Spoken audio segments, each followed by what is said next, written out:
Boa noite a todos. E é muito bom estar cercada por tantas pessoas queridas. Eu agradeço a Sival, principalmente, o presente do convite para estarmos aqui juntos hoje.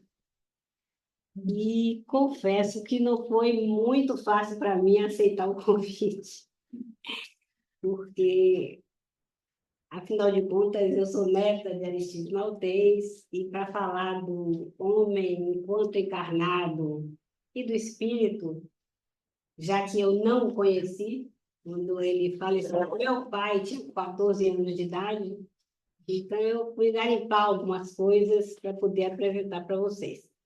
Se puder apresentar um pouquinho mais para cá. Para aparecer. Isso. Então, coletei, como eu disse, garimpei algumas fotos, tentei movimentar a memória acerca das coisas que a minha avó dizia, e vamos ver, vou tentar fazer uma apresentação assim, meio cronológica do que foi a vida dele na última, que a gente sabe, encarnação como Aristides Maltês, Aristides Pereira Maltês. Bom, ele nasceu no dia 31 de agosto de 1882, na cidade de Cachoeira. Antes de continuar a falar de Aristides, vamos lembrar que hoje também é um dia especial, porque é o dia do aniversário de Dr. Adolfo Bezerra de Menezes. E como os dois, Aristides Maltês e Dr. Bezerra, trabalham muito juntos e são muito amigos no plano espiritual, então nós homenageamos Dr. Bezerra hoje também. Bom, a cidade de Cachoeira, como eu disse a vocês, eu procurei trazer fotos antigas. Algumas da época, outras não, mas vamos tendo uma ideia. Bom, os pais de Aristides eram Francilino Pereira Maltês, que era de origem africana, e Amélia da Glória Guimarães Maltês, que era filha de um italiano que veio para o Brasil. Eu vou contar a história um pouquinho mais adiante. E eram 10 filhos. Dos 7 homens, 4 foram médicos. Tomás, que era o mais velho, Aristides, Honorato, que era juiz, fez direito e fez medicina, e Antônio.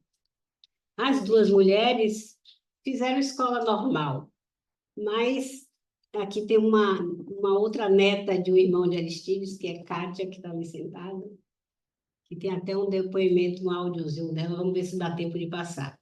Enfim, eram vários filhos. Né? E Aristides fez o curso fundamental primário em Cachoeira, mas terminou os estudos primários em Nazaré das Farinhas. O fato é que com 15 anos, ou seja, menino ainda, ele veio para Salvador para estudar no ginásio da Bahia. Porque tanto em Cachoeira quanto em Nazaré das Farinhas, conta-se que ele se distinguia como aluno, pela vontade de aprender, pela facilidade em aprender. Então, ele veio com 15 anos para cá e morou em República Estudantil, e foi um aluno, como era em Cachoeiras e Nazaré das Farinhas, um aluno muito dedicado, muito que se distinguia, não é? Ele foi laureado pelo governo por ser o melhor aluno. E desde esse tempo, no ginásio da Bahia, ele já era apaixonado por fotografia e por tudo que dissesse respeito a inovações, máquinas, descobertas científicas. Ele era um curioso por natureza. E ele se mantinha às próprias custas aqui em Salvador, porque a família dele era pobre, dando cursos a alunos particulares e também um pouquinho tirando foto. Então, ele se manteve aqui nessas circunstâncias. O fato é que ele recebeu o grau de bacharel em Ciências e Letras em 1902, no ginásio da Bahia, e em 1903 ele já entrou para a Faculdade de Medicina, mas sempre voltava à Cachoeira para tirar fotos da família. Lá tem várias fotos. Ele está aqui, naquela foto de lá, ele é o mais alto, que está no meio. Aí tem irmãos, primos. E na foto do meio é uma prima dele, de quem nós vamos falar mais adiante. Então, ele entrou para a escola de medicina em 1903 e no mesmo ano ele foi chamado para ser professor do ginásio da Bahia. Então, ele fazia medicina e era professor do ginásio da Bahia. Essa foto eu adoro, porque aprendi a gostar muito dela por causa da minha avó. É o seguinte, vizinho da família de Aristides, vizinha, morava uma outra família. As mulheres eram primas e a outra família era a família de minha avó. Ou seja, minha avó era prima de Aristides. E, embora ele fosse 12 anos mais velho do que ela se encantou com ele desde os 12 anos de idade. Então, essa foto é da minha avó aos 12 anos de idade, com Aristides aos 24, já estudando medicina. E o que tem nessa foto está escrito, ali vocês veem, vocês, Forget me not, my dear. Não esqueça de mim, minha querida. Ou seja, ele já estava investindo. E ela se encantou, porque ela também era muito inteligente, era poetisa, sabia muito a mitologia grega, e ela o admirava, né? Ele morando em Salvador, sendo professor, estudando medicina, ela queria fazer medicina também. Então, aí ela se apaixonou por ele, segundo ela me contou. Então, eu gosto muito dessa foto e fiz questão de trazer. A família dela, o pai da minha avó, veio de Piemonte, na Itália, com a família, para ajudar na construção da ponte Dom Pedro II, que liga a Cachoeira a São Félix. Aí a gente tem uma foto mais antiga e uma foto moderna, porque até hoje a ponte está lá, né? Uma ponte metálica. Naquela época servia tanto para carro, quanto para pedestre, como para trem, numa época. E ainda está lá firme. Bom, Aristides se formou em medicina em 1908. Em 1909, ele foi para os Estados Unidos e lá se especializou mais em ginecologia e obstetrícia. Ele era cirurgião geral, né? Voltou para cá e nessa época ele já era descrito como, assim, e seduzia todo mundo pelo que ele era, pelo que está escrito aí. Ele era alto, elegante, algo displicente do vestir. Contam até que ele cansava de sair com a meia de uma cor, a meia de outra. Embora quase todas as fotos dele aí estejam de gravata, ele detestava a gravata, então ele tinha uma gravata já com o nó pronto e só usava ela, a gente sabe. Então, inteligente, culto, sensível, fala mansa, tinha um olhar muito penetrante, segundo falam, e todas as mulheres caíam de amores por ele, é o que consta.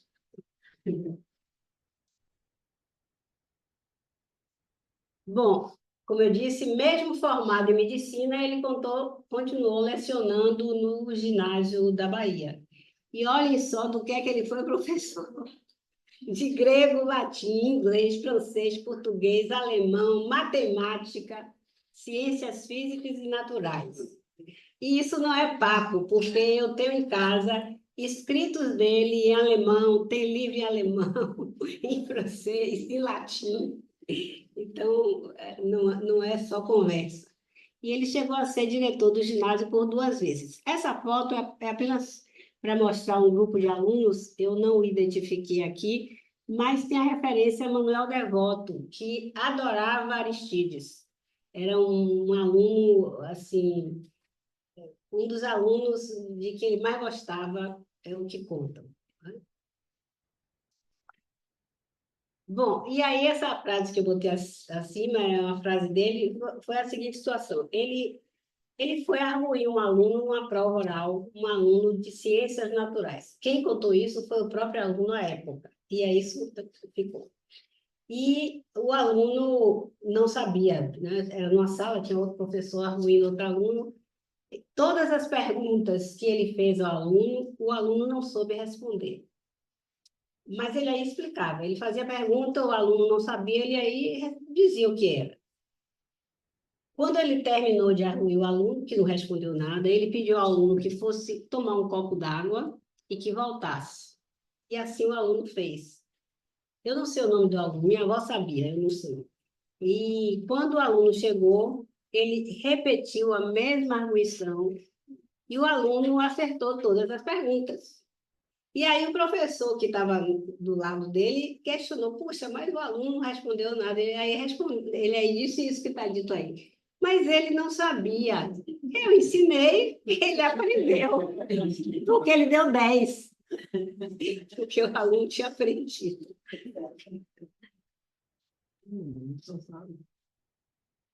Bom, a década de 30 foi uma década de muita confusão, Vargas, revolução, os estudantes contra, né, o Estado Novo, e Aristides sempre estava do lado dos estudantes. Mas teve uma situação, que eu vou mostrar aí, em que ele conseguiu, digamos assim, evitar um confronto maior entre estudantes e policiais, né?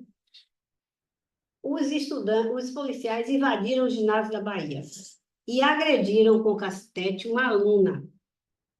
E a situação estava pegando fogo, ou seja, previa-se uma tragédia até. E aí pediram para Aristides tentar amenizar a situação, acalmar os ânimos. E ele conversou alguma coisa com os alunos e, de repente, os alunos, em silêncio, se retiraram. E aí questionaram: puxa, o que foi que você disse, Aristides, aos alunos para que eles saíssem tão bem? E aí ele diz o seguinte: eu fiz ver que na natureza as coisas que mais nos encantam se fazem em silêncio, embora se traduzam depois de maneira altissonante. Pedi-lhes aos alunos, então, que em silêncio se retirassem. E os alunos se retiraram, evitando um confronto maior. Essas são as coisas que são contadas. Bom, ele foi da maçonaria, foi mestre maçom e foi também capitão da CPOR, do Exército, que é de oficiais da reserva, alguma coisa assim. E crescia na profissão. Foi professor catedrático da Faculdade de Medicina do Terreiro de Jesus. Aqui tem uma foto em que ele está, né? Vocês estão vendo ali de bigode. E ele era muito requisitado, digamos assim, e teve muito sucesso na profissão, como professor e como médico. Esse quadro de Van Gogh eu só trouxe por uma curiosidade. Uma das coisas que até Kátia me contou é que na época da guerra, né, da Primeira Guerra, principalmente lá em Cachoeira, a família dele comia muita batata, porque era a única coisa que se conseguia colher. E aí eu lembrei disso e peguei esse quadro, essa pintura de Van Gogh dos comedores de batata. Realmente, o povo do interior comeu muita batata na época da guerra. Bom, como ele já era, Aristides, abastado, porque ele teve um profissional liberal, ele comprou uma casa que eu sinto muito estar trazendo essas fotos, porque ela está completamente degradada. Mas eu sempre disse que, se eu pudesse, eu compraria essa casa de volta, porque meu pai nasceu aí, meu tio, minha avó casou aí, os 3 filhos de meu pai e os outros 2 irmãos nascemos aí, e as melhores lembranças da minha infância, e que foram maravilhosas, foram passadas nessa casa. Porque, imagine, um sobrado de 3 andares, com 1.000 recantos. No fundo tinha um moinho de vento. Tinha um quarto que era cheio de recipientes coloridos. Tinha um quintal onde tinha romã. Tinha um jasmineiro que inundava a casa com cheiro de jasmim. A gente ouvia o sino da Igreja da Palma de noite, via os morcegos. Ou seja, era um encanto. Mas, infelizmente, meu pai vendeu a casa porque estava muito grande, minha avó já mais idosa, para o Estado. E aí funcionou uma escola aí um tempo, mas a casa está abandonada. Eu já entrei em contato com o pessoal do Estado e da Prefeitura para ver se eles não queriam fazer alguma obra social. Eu me dispunha a fazer alguma coisa lá, mas o fato é que não aconteceu. É no Largo da Palma, um lugar ali que eu acho lindo, e eu só sinto ter trazido essas fotos. Certamente eu devo ter alguma em casa, mas não tem muita foto em casa, porque meu pai também adorava fotografia, não deu para eu procurar direito. Mas a Casa da Palma é um sonho de infância para mim, um grato sonho de infância. Bom, minha avó, aquela menina chamada Romilda Laerte, meu nome é disso, porque na família paterna dela, que veio da Itália, havia muitas Romildas. E meu nome é por causa dela, mas tem outras Romildas. E minha avó, como eu disse, que também era excelente aluna, queria estudar, queria fazer medicina, ela veio morar com a tia, a mãe da Aristides, naquele sobrado. E contam que Aristides ia buscá-la na escola normal, aí é uma foto antiga da escola normal, e ouvia as palmas das pessoas, né, aplaudindo e dizia: Mimi está brilhando, o apelido dela era Mimi. Então, isso também se conta. O fato é que eles casaram, tiveram 3 filhos, e tem N fotos de minha avó, né, no tempo que ela era jovem, e totalmente apaixonada por Aristides. Ela teve até o primeiro filho dela era uma menina, mas nasceu morta. Ela aí, no interior, existia isso. Se você colocar o nome do primogênito com o nome do pai, ele não vinga. Então, quando a menina morreu, né, minha primeira filha, ela disse que nunca poriam, se viessem outros, o nome do pai, enfim. Bom, então, como eu disse, mesmo durante esse tempo em que ele já ensinava medicina, ele continuou no ginásio da Bahia. Aí é uma foto antiga, ele foi paraninfo dos bacharéis em ciências e letras, mas aí já em 1931. Bom, aí continuou. Esse que está olhando para a gente é um dos irmãos de Aristides, que também foi médico e continuou a obra dele, como a gente vai ver na história. Bom, Aristides teve 5 filhos, todos homens. Minha avó só teve 2. Contam até que um deles tinha sido filho de uma mulher pobre que tinha ido ter filho na Climério de Oliveira, que não tinha família, não tinha ninguém. Ela morreu no parto e implorou a ele para cuidar do menino. Então, ele criou esse filho. Mas, enfim, 5 filhos com o nome dele, né? Ele registrou 5 filhos. Desses 5, só um não fez medicina, todos os outros foram médicos. E em casa, ele, como eu disse, ele adorava brinquedos, e brinquedos elétricos. É famoso o tal de um trem que ele tinha pedido, comprado, um trem alemão. O trem, pelo que contam, era uma atração à parte. E vinha gente, amigos, para ver o trem, porque os trilhos do trem corriam todo o andar do meio do sobrado. E aí tinha casinha, árvores, isso que era o máximo. Ele adorava trem assim. E o barco é porque ele também gostava de barco.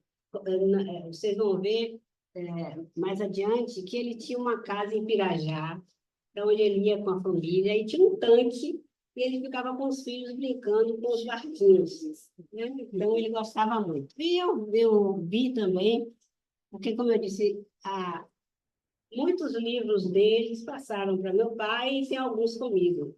E um dos livros que tem, no tempo de meu avô, olhem só, a Gênese, bem antigo, eu só não consegui descobrir o ano da publicação, porque não tem a folha, né? Não tem a página. Mas é isso. Bom, essa próxima foto é da tal da Casa de Pirajá, que era cantada em prosa e verso. Eu cheguei a ir lá com meu pai, quando eu era adolescente, claro que não era mais da minha família, e eu nunca tomei uma água de coco tão doce na vida como de um desses coqueiros que havia lá. Então, nessa casa, tinha cavalo para os meninos andarem, tinha o tanque de que eu falei, e ele adorava, usando uma expressão que hoje se usa, passarinhar, ficar olhando os pássaros, colocava comida, enfim. E adorava olhar o verde, as plantações. Então, era um lugar de descanso dele, né, em que ele ia com a família. Mas foi depois loteado. Né? Bom, então nessa época, agora nós vamos passar um filme, é um filme de 7 minutos, 8 minutos, mas eu cortei para passar só uma parte referente à história dele. É um filme também sobre o hospital, né? Então, vamos passar. Porque nessa época vocês vão ver pelo filme o que é que ele se dispôs a fazer. Vamos ver. Agora é melhor apagar a luz, tá? Esse filme foi doado ao hospital por um casal bem jovem, de jovens cineastas. E foi feito em 2015, depois foi um pouquinho atualizado em 2018. O fato é que tem dados numéricos do hospital, que eu acho que nem tem aí que eu tirei, que estão defasados. Mas é um filme tão que foi dado com tanto carinho que a gente gosta muito dele. Realmente aí, Som. do sonho.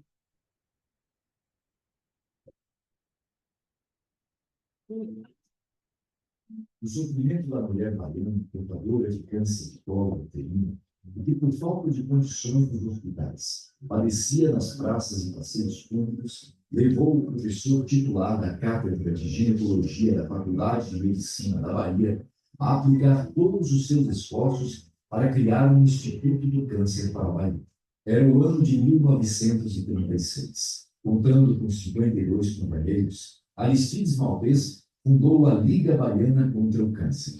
Na ocasião, ele disse: esta é a lâmpada da caridade que jamais se apagará no coração dos meus seguidores. Em 1939, chamado a realizar uma intervenção cirúrgica no então governador da Bahia, Landulfo Alves de Almeida, o professor Aristides Maltês recusou-se a receber os seus honorários. Insistentemente cobrado pelo paciente ilustre, lançou o desafio: se alguma coisa queira Vossa Excelência fazer por mim, faça pelos cancerosos carentes e ajude-nos a completar os recursos que a Liga Baiana contra o Câncer possui para a construção do Instituto de Câncer da Bahia. Assim, o governador Landulfo Alves de Almeida determinou a emissão de bônus do Tesouro Estadual, que, junto com recursos arrecadados através de campanhas, quermesses, chás e outras atividades sociais da época, permitiram a compra da chácara Boa Sorte, no bairro de Brotas, em Salvador, onde, em 25 de outubro de 1940, lançou-se a pedra fundamental do Instituto de Câncer da Bahia. Em seu discurso, o professor Maltês destacou: a semente do carvalho está lançada. A sua sombra, porém, não será para mim. Servirá, sim, para dar abrigo aos cancerosos pobres da Bahia. O professor Aristides Maltês, infelizmente, não pôde ver sua obra concluída, pois faleceu em 1943. Então, num justo pleito de gratidão e reconhecimento, seus companheiros resolveram dar o nome de Hospital Aristides Maltês ao Instituto de Câncer da Bahia, ainda em construção. Inaugurado em 2 de fevereiro de 1952 e atuando até hoje, sem jamais ter deixado de funcionar um único dia. O Hospital Aristides Maltês tornou-se naquele dia o primeiro hospital brasileiro especializado no tratamento de câncer. O Hospital Aristides Maltês, que começou a funcionar com 25 leitos, conta hoje com 255. O Hospital Aristides Maltês resiste e sobrevive como símbolo de desprendimento e amor ao próximo, um monumento ao ideal da filantropia.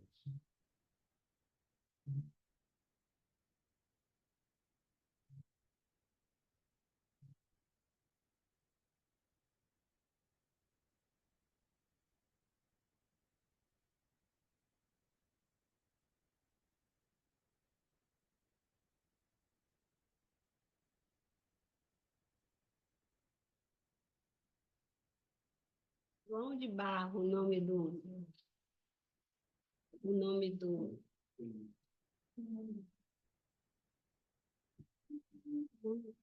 Aqui. Passar o slide.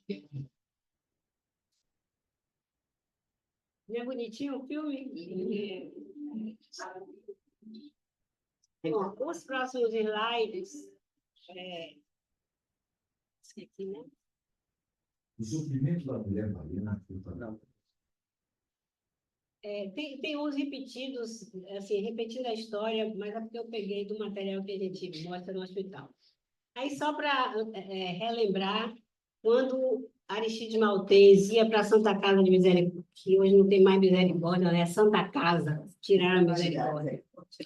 Quando ele ia para a Santa Casa, como professor que ele era, e atender os pacientes, ele passou a se condoer ao ver, principalmente mulheres, na sarjeta, no passeio público de Nazaré, sangrando, mal cheirosas, tinha homem também, mas com câncer de colo uterino, que naquela época era muito prevalente e incidente.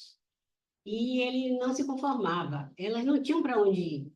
Ele chegou até a pedir ao provedor da Santa Casa alguns leitos para acolher algumas mulheres e conseguiu, mas era muito pouco. Foi aí que ele imaginou criar uma associação filantrópica, a Liga Baiana contra o Câncer, para arrecadar recursos para fazer construir o Instituto de Câncer da Bahia. Aí é ainda no Santa Isabel. E vocês viram no filme 52 pessoas assim, influentes, mais abastadas da sociedade baiana, se reuniram e fundaram com ele está aí no meio, a Liga Baiana contra o Câncer, com o objetivo de construir o Instituto de Câncer da Bahia. E aí começaram a fazer aquelas campanhas que vocês viram, né, de todas as formas, para ganhar dinheiro, porque eles já tinham em vista a tal da Chácara Boa Sorte em Brotas, que o casal idoso queria vender. Essa chácara, inclusive, tem um orquidário lindo, que era lindo e era famoso no Brasil. Bom, aí é só a missão da Liga, que sempre foi e continua sendo essa, né, de propiciar condições institucionais para as pessoas carentes com câncer serem atendidas. E a frase que para a gente é muito preciosa, né? A Liga é a lâmpada da caridade que jamais se apagaria no coração dos seguidores de Aristides Maltês, né? Bom, tão importante quanto a arrecadação de fundos para comprar a chácara, certamente foi a divulgação do que era o câncer, porque naquele tempo nem se dizia a palavra câncer, era aquela doença, mas não se falava. Até hoje tem, assim, nos lugares do interior do estado, tem muita gente que não gosta de falar a palavra câncer. Então, ele tentou desmistificar e mostrar que podia se prevenir o câncer, que o câncer não era contagioso, principalmente, né, porque todo mundo achava que o câncer era curável, sim, apenas as pessoas que ficavam curadas não diziam que tinham tido câncer. Então, só eram conhecidos os casos que levavam à morte. Então, essa divulgação no rádio e nos jornais foi muito importante. Então, em todos os meios possíveis da época, eles iam também, Aristides e o pessoal, os médicos, o pessoal da escola, o pessoal da Liga, iam em escolas falar sobre o câncer, falar de exames periódicos. Ele, inclusive, foi criticado na época por falar essas coisas, por dizer que o câncer não era contagioso, que podia ser curável, mas tão importante quanto as campanhas para angariar fundos, certamente foi essa a campanha de divulgação. Aí uma foto antiga da Chácara Boa Sorte, e embaixo o orquidário, que não dá para ver direito, porque é uma foto muito antiga, mas para vocês verem. E aqui é só para mostrar a entrada da Chácara Boa Sorte, já de posse da Liga Baiana contra o Câncer. Então, do lado de lá tem escrito Chácara Boa Sorte. E do lado de cá, Liga Baiana contra o Câncer. Aristides chegou a atender algumas pacientes na casa da chácara, né, antes de começarem as obras para o hospital. E vocês viram que, infelizmente, ele não viu a obra completa, o hospital, mas chegou a colocar a pedra fundamental do hospital, né, para começar a obra. E, na época, ele disse essa frase que para a gente também cala fundo, né? O hospital, aquela pedra fundamental, era a semente do carvalho, que seria o hospital, cuja sombra não seria para ele, mas serviria para dar abrigo aos cancerosos pobres da Bahia. Bom, como vocês viram no filme, isso foi em 1940. Em 1943 ele morreu, aos 61 anos de idade. E aí o pessoal da Liga, vocês viram no filme, renomearam o Instituto de Câncer, que estava em construção, e, em homenagem póstuma, chamaram o Instituto de Hospital Aristides Maltês, que levou 12 anos para conseguir ser construído e funcionar. O hospital só começou a funcionar no dia 2 de fevereiro de 1952 e nunca fechou as portas até hoje.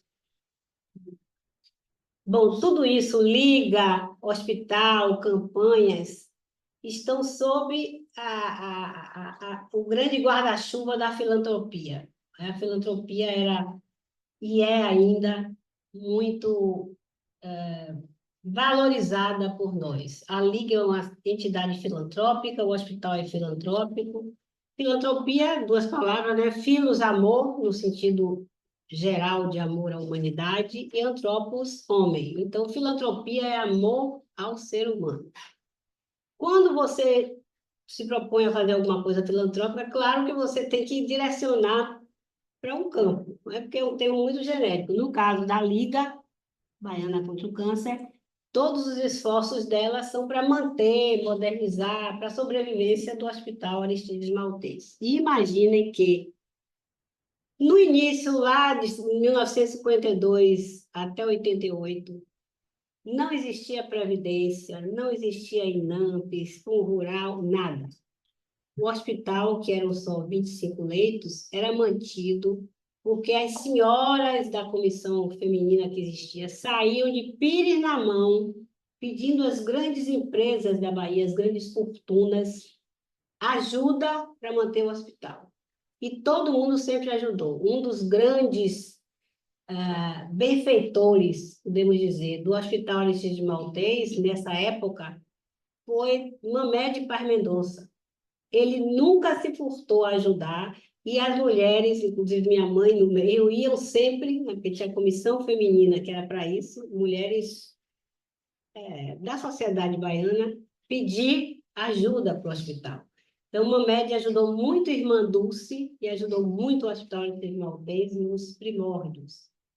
Falando em Irmã Dulce até, eu me lembrei que o pai de Irmã Dulce, Augusto Lopes Pontes, era amicíssimo de Aristides Maltês, e inclusive o admirava muito. Ele era dentista de todos os filhos de Aristides Maltês. E Irmã Dulce frequentou o Hospital Aristides Maltês, inclusive uma das primeiras homenagens singelas, mas que ela teve foi lá no hospital. A gente tem foto, eu devia ter separado umas fotos dela lá no hospital. Mas, enfim, essa situação de se pedir dinheiro para manter o hospital perdurou até 1988, quando a Constituição Brasileira formalizou o SUS, Sistema Único de Saúde. Então, todo cidadão tem direito ao SUS. E para nós, da Liga e do hospital, o SUS foi um divisor de águas, no bom sentido, porque antes do SUS, tudo era uma interrogação. E com o SUS, a gente sabe que daqui a 60 ou 90 dias, a gente vai receber pelo que fez. Pode não ser o suficiente, como não é. Vocês viram no filme, acho que nessa parte do filme tem. O hospital todo mês é deficitário. Todos os meses. Cabe à Liga, como mantenedora do hospital, fazer alguma coisa para fechar a conta. Mas aí, com o SUS, a gente passou a viver quase que no mar de rosas. Então, nós somos muito gratos e louvamos, elogiamos o SUS de todas as maneiras. Aliás, não é por outro motivo que até dirigentes de países desenvolvidos vêm ao Brasil para ver como é o funcionamento do SUS. O grande problema do SUS, infelizmente, são os gestores, né, os administradores, mas a filosofia do SUS é uma maravilha. Então, nós somos, o Hospital Assis Maltês só atende pacientes do Sistema Único de Saúde. Nós não temos convênio nenhum, não tem particular, não tem nada. É do Sistema Único de Saúde. A gente acredita nisso, pode melhorar e vai melhorando aos poucos, mas para o povo brasileiro, o SUS é uma maravilha. Então, é isso. Tudo mudou para melhor a partir de 1988 com o SUS. O hospital, quem passa na Avenida do João Centro, só vê a frente, né? Que é tombada, inclusive. A gente não pode mudar, não pode botar ar-condicionado, não pode... Tem enfermarias que não tem banheiro dentro da enfermaria, no corredor, não pode fazer banheiro na enfermaria. Então, vocês estão vendo aí que para trás existem várias construções. Então, na realidade, o hospital hoje é um complexo de construções de várias épocas, né? Que foram sendo agregadas. O último prédio ali embaixo foi construído para isso, é a oncopediatria, só tem criança aí. O pavilhão Landulfo Alves, e agora o governador Rui Costa, na época, desapropriou o terreno que tem aqui perto, tem aqui desse lado, e o hospital está construindo um centro de oncologia clínica para mudar, para tentar modernizar e ampliar as coisas, porque é muito paciente. Imagine que todo mundo sabe que com essas confusões dos convênios de saúde que são agressivos às vezes e desumanos, muita gente está perdendo convênio. Então, é atendido pelo SUS. Então, esse movimento aumenta, embora outros hospitais estejam aparecendo com atendimento SUS de oncologia, mas, enfim, sempre tem que ampliar. Aqui tem duas pessoas que trabalham lá.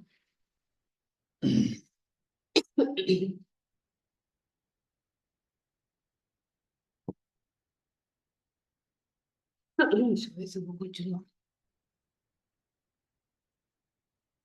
Aí é só para dar uma ideia.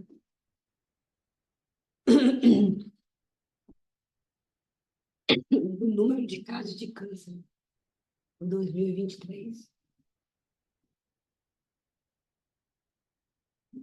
Em homem, próstata, em mulher, mama. Eu trouxe essa imagem para resumir bem o que é a liga e o hospital. A liga é a mãe, e o hospital é o filho, o único filho, e a mãe faz qualquer coisa pelo filho. O hospital fez esse ano.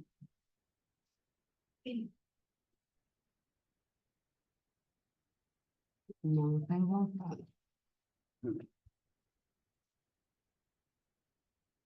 Bom, não está. A Liga faz esse ano 88 anos. O hospital tem 72. Sem nunca ter parado. Dificuldades. Não sei se eu vou conseguir continuar.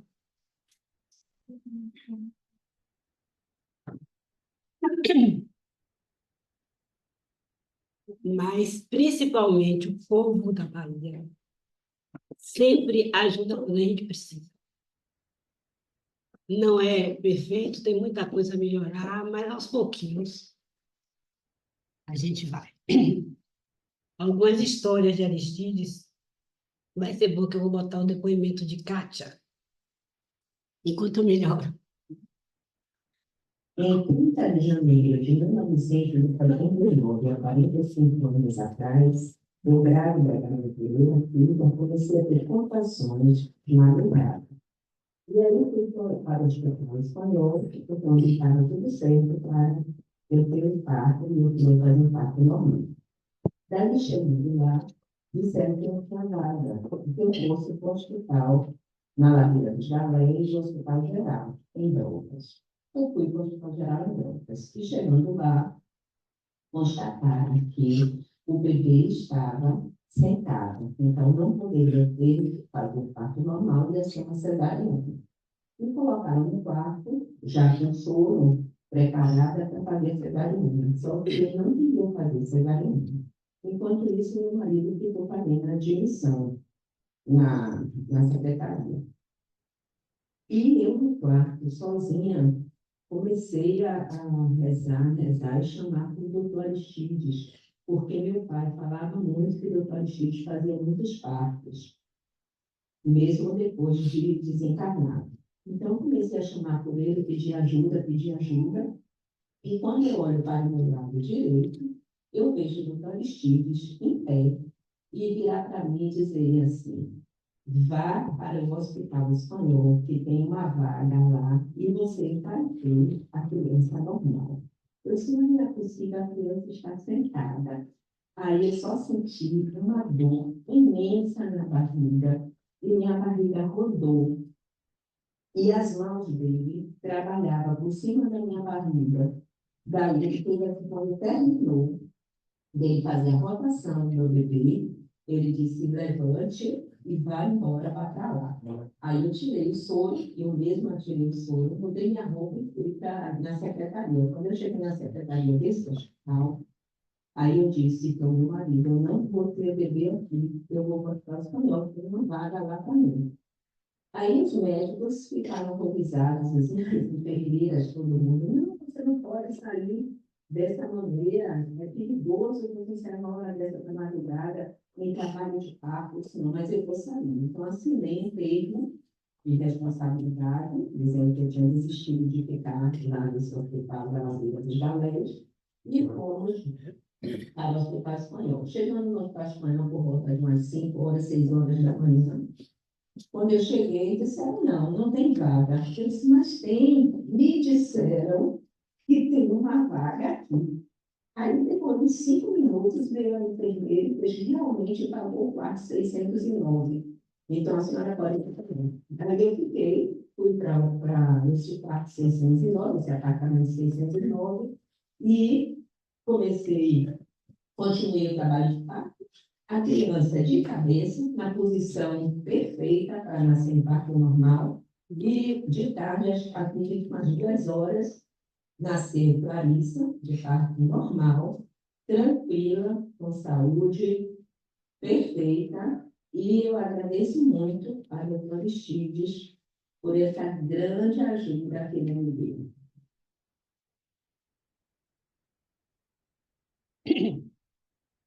Deixa eu ver se eu consigo continuar.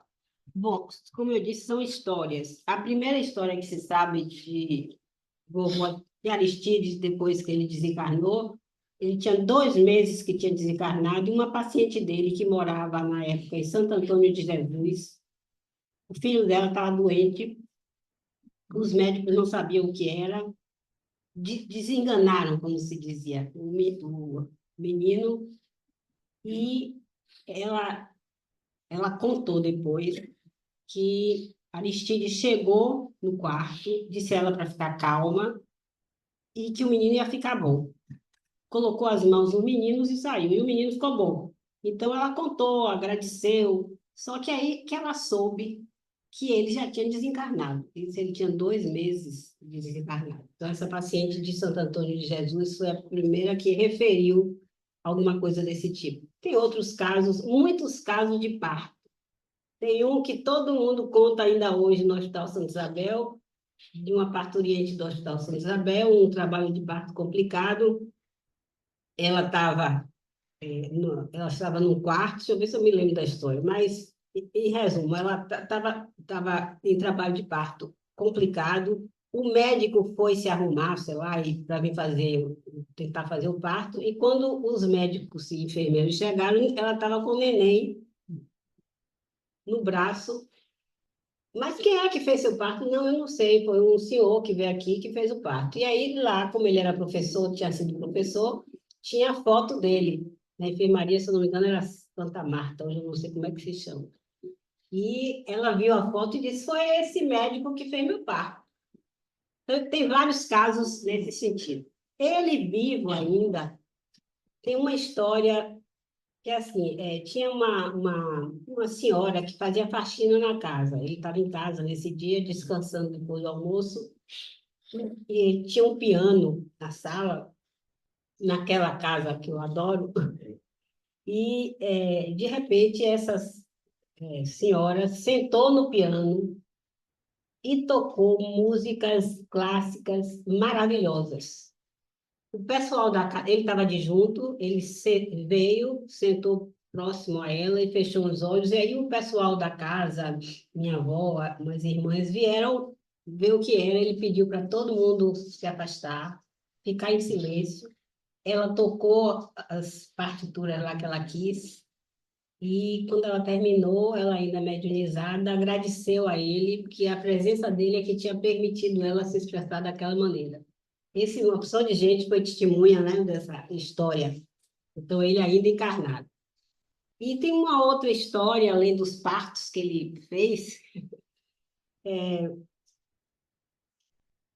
Quando ele morreu, ele foi enterrado no cemitério das Quintas do Lázaro. Só que aí minha avó comprou um lote no Campo Santo, mandou construir um mausoléu, e 5 anos depois da morte, os restos mortais foram transferidos para o Campo Santo. Só que o corpo dele estava intacto, e incorrupto, como chamam, né? E isso causou surpresa, causou espécie em todo mundo, mas é um fato, também testemunhado por muita gente. O mausoléu dele, quando eu era pequena, eu ia muito com minha avó lá, eu adorava ir no Campo Santo, ficar por ali, por aqueles túmulos. Mas eu só estou trazendo a foto porque tem uma poesia, um verso de um amigo dele, Álvaro de Carvalho, era um alagoano, se eu não me engano. E tem aí escrito: Maltês, que eras mais, coração ou espírito? Eras bem a terra fértil de um grande espírito que um coração orvalhava pródigo. Álvaro de Carvalho. Bom, eu não posso deixar de falar, falando de vovó Aristides, da minha avó. Eu passei a gostar, a conhecer meu avô através da minha avó, que o idolatrava. Inclusive, contando uma história não tão santa, quando a gente é adolescente, a gente contesta, né? E aí eu sempre amei minha avó. Minha avó e meu pai são as grandes figuras da minha vida, porque com ela eu passei a gostar de poesia, bom, de história, de tudo.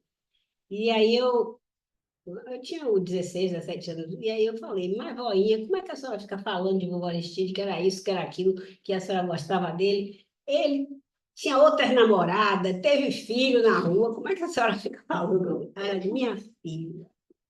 Ele era muito bonito, muito inteligente. Ele não tinha culpa. O que é que ele ia fazer? Então, essa era a minha avó. Essa foto que está esmaecida aqui é porque ela morreu nesse dia. E meu nome, como eu já disse, é por causa dela. Aí, inclusive, me chamam de Romilda Maltês, que é minha avó. Eu sou Maria Romilda Maltês. Bom, eu acho que eu não vou ler, mas se vocês quiserem ler, porque eu peguei trechos de psicofonias dele, a maioria aqui. São 4 trechos, mas esse eu acho que vale a pena ler, né? É a primeira. Eu quero isso. Alguém quer ler? Eu leio. Melhor, porque aí minhas cordas vocais agradecem. Enxergando os prontuários de dor imensa que se desenrola aos olhos espirituais, observando nossas mãos empobrecidas, elevamo-las aos céus e ofertamos em oblata humilde ao Senhor, dizendo: faze-nos instrumentos da tua paz e da tua misericórdia. Onde haja doença, que sejamos, senão a cura, o estímulo. Onde haja lágrimas, que sejamos, senão alegria, pelo menos o lenço que humilde se oferece aos olhos marejados, para minorar o oceano de dores. Onde haja discórdia, que sejamos, senão a união divina, pelo menos o equalizador das ideias, originando a flor da compreensão. Onde haja o infortúnio, a enxerga, a tapera desprezada, o rincão esquecido, que sejamos o servo que se adentra no coração, assim feito solitário, para abençoá-lo e dar-lhe, para abraçá-lo e dar-lhe, no êmulo fraterno, a esperança da presença de Cristo. O vosso Aristides, apenas Aristides, servo em nosso Senhor. Obrigada. Tem outros trechos, mas para não ler tudo, esse, por exemplo, eu vou só, se eu quiser ler, vou ler uma parte. Ante o hospital imenso que é a nossa terra amada, a nós só compete a honra de servir e não a honra de sermos servidos e aplaudidos. Se vocês quiserem, eu vou ler mais embaixo agora. Queridos amigos, hoje ainda na face terrena, vestindo escafandros carnais, não há saudade, porque o amor une e os compromissos não se diluem. Mas o convite para pensar em Deus e servir ao próximo com desinteresse, mesmo que as humilhações e incompreensões lhes batam a porta. E aqueles a quem hoje considero os filhos e irmãos do meu ser em Cristo, a súplica para que não desistam de manter a lâmpada da caridade, que jamais se deve apagar. E aí continua. Sim, pode seguir. Continuemos trabalhando pelo próximo, sem buscarmos aprovações, letreiros, encômios, honrarias, mas sendo como Jesus ensinou na sua luminar existência. Quem quiser ser o maior entre todos no reino dos céus, seja o menor entre seus irmãos na terra. Prossigamos de bom ânimo, fazendo não as tarefas pessoais de caridade que nos honram, mas fazendo a caridade que honra a Jesus. Muita paz, meus amigos. Dou-vos do meu coração o amor, a alegria de compartilhar convosco o ideal, que une acima de todas as fronteiras, de todos os laços egoísticos e pessoais, abraçando-nos no grande, inefável amor a Jesus.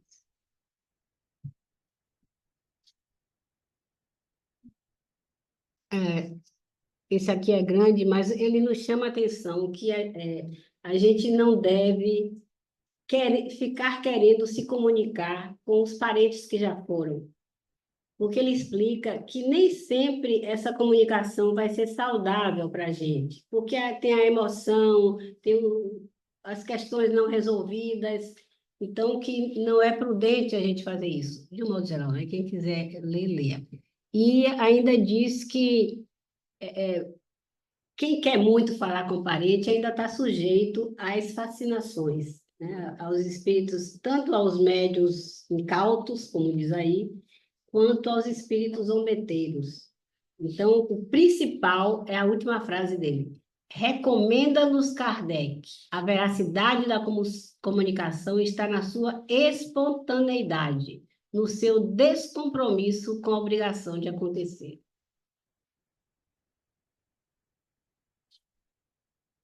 E aí eu finalizo com essa outra passagem dele. Os nomes que tivemos, o que são? Nada. Poeira, agregados de matéria, quando muito, recebendo homenagens generosas, nem sempre correspondentes ao que realmente pensamos de nós. As honrarias se perdem, os títulos acadêmicos de nada servem se não serviram para melhorar a nossa consciência. E se assim o fizeram, nos convocam a trabalhar mais, para que a dor diminua muito, cada vez mais.